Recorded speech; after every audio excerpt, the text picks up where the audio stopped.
back up or go back in? Oh, look at they built something new. New ride they're building. The water. We are going to a tornado. Upside down tornado thing. Let's go. We can just go get it. We can just go put it up there. Oh, I think I'm having a blister or something up here. Brennan.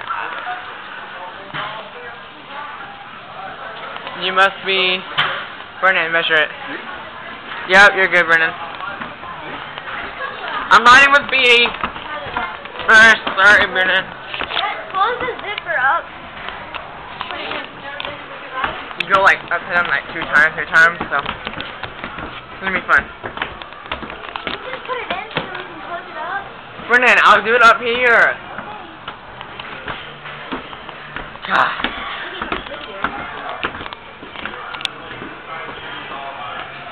No lines, that's good. I remember when we had to go like all the way back here. Brendan. That's You know all these stalls before. Wait, did Brandon do this before?